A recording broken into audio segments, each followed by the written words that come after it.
Olá, gente. Professor Vicente Faria com vocês aqui de novo.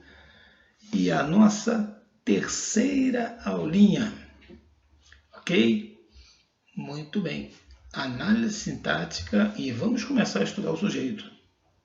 Neste vídeo eu vou estudar dois casos de sujeito. Né?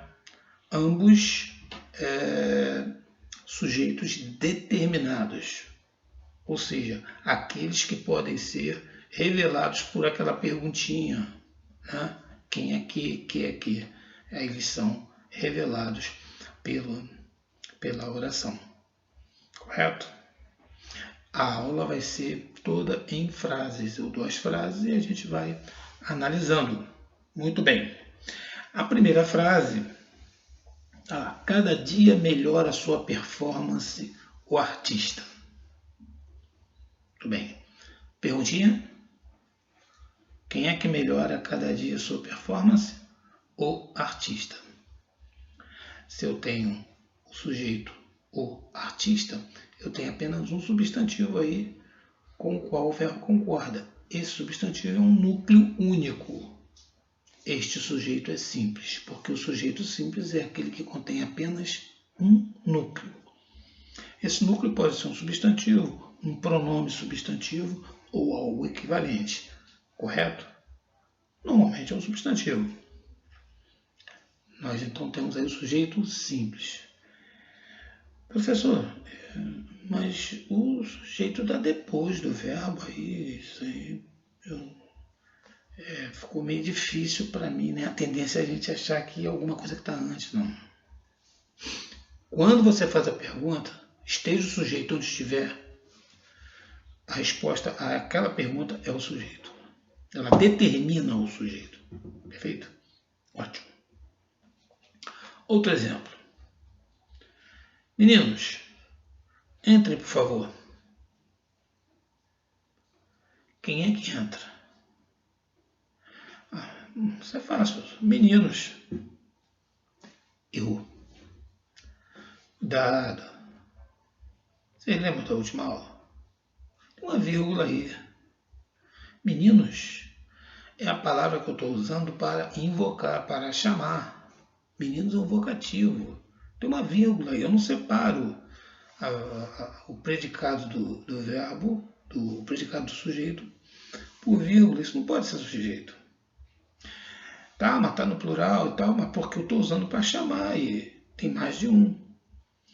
Então, quando tiver vocativo, você tem que ter cuidado para não cair nessa pegadinha. Achar que o sujeito é meninos. Correto? Você faz o seguinte, você esquece o vocativo e pergunta ao verbo. Entrem. Quem é que entra? Nesse contexto aí, meninos, entrem. Entrem quem? Vocês. Se você falasse, meninos, entremos, por favor, o sujeito já seria nós. Portanto, quando o sujeito é identificado apenas pela desinência verbal, no caso aí uma desinência de número de pessoa, né? Uma desinência número pessoal, nós temos um sujeito oculto, elítico ou desinencial. Eu acho até que essa designação é bem mais apropriada, porque você só tem como marca de sujeito a terminação do verbo, que é a desinência número pessoal. Essa desinência número pessoal, ela aponta para um único núcleo pronominal na função do sujeito. Por exemplo, falo, canto, aponta apenas para eu. Falei, esse aponta apenas para eu. Falaste, esse STE aponta apenas para tu. E assim vai. Né? Então, quando o sujeito é marcado apenas pela desinência número pessoal, apenas pela desinência, porque se você puser o pronome, aí já não é mais sujeito oculto, porque o pronome está explícito. Correto? O sujeito é oculto, mas é simples. Pô, professor, estou confundindo. Para mim, o sujeito oculto era oculto, simples era outra coisa. Não. Todo sujeito oculto é simples. Correto? Agora, nem todo sujeito simples é oculto. Porque se ele for claro, não está oculto. Isso aí é óbvio. Ficou claro? Alguma dúvida? Muito bem. Outro exemplo. Na enfermaria, só permanece o paciente e o acompanhante. Qual é a perguntinha?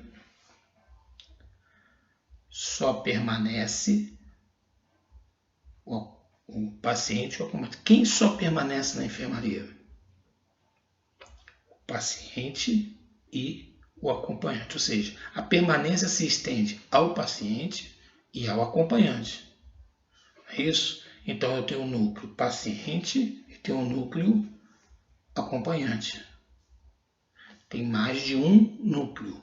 Esse sujeito é composto. Mas o verbo está no singular, professor. E daí? Onde é que está escrito que tem que ficar no plural? Sabe por que está no singular?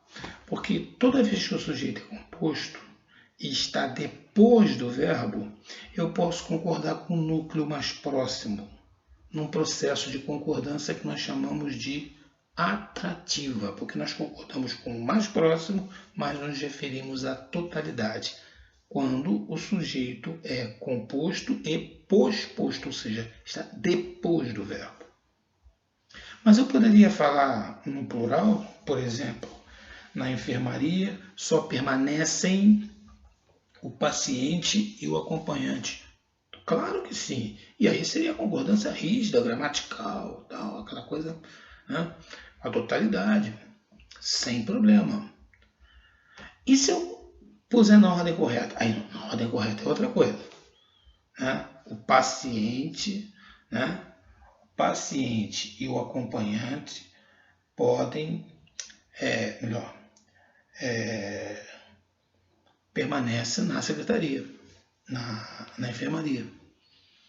Aí eu não posso mudar, né? Porque o sujeito está na posição dele, certo? A posição do sujeito é antes do predicado, correto? Quando isso se altera, aí eu tenho essa prerrogativa de concordar atrativamente, tá?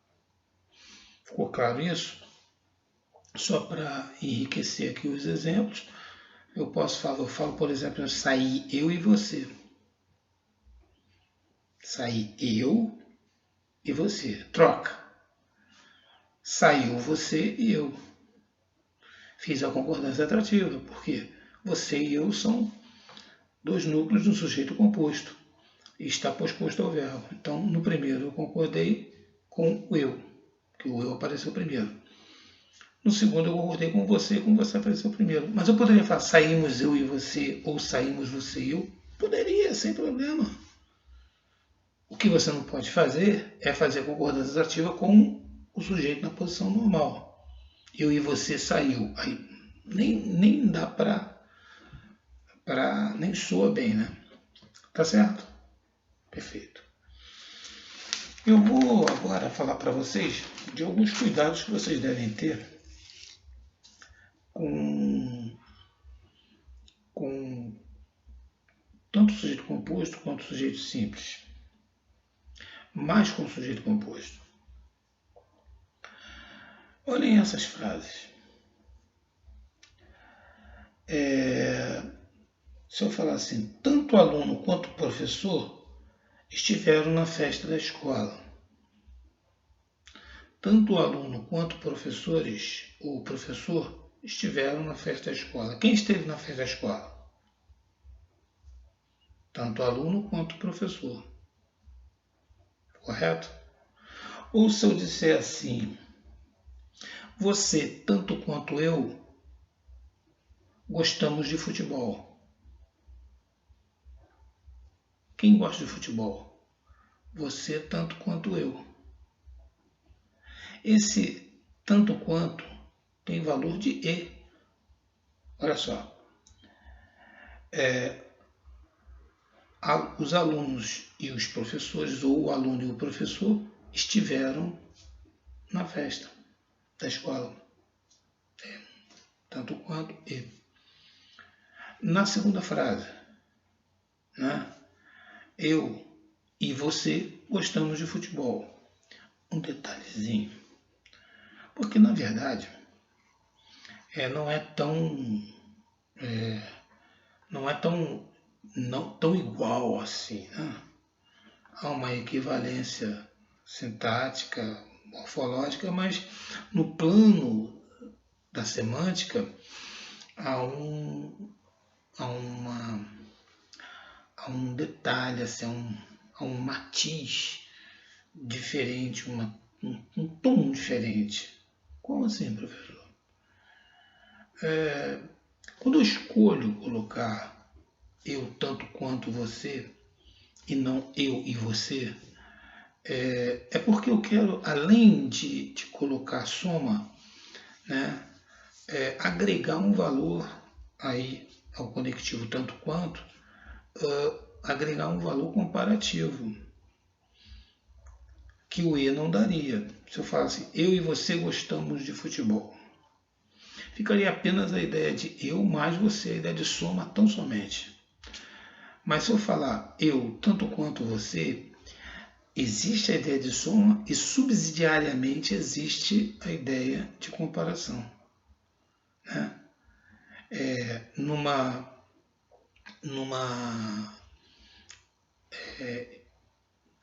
outra forma de se dizer isso, eu poderia falar, eu gosto tanto de futebol quanto você. E aí o sujeito não seria composto, porque eu teria duas orações. Eu gosto tanto de futebol, barra, quanto você gosta. Seria uma oração comparativa, né? Não é verdade? Mas não é a mesma coisa? Não, porque aí você tem duas orações. Ah, mas só tem um verbo. Não, o verbo da segunda está elítico. Eu gosto de futebol tanto quanto você.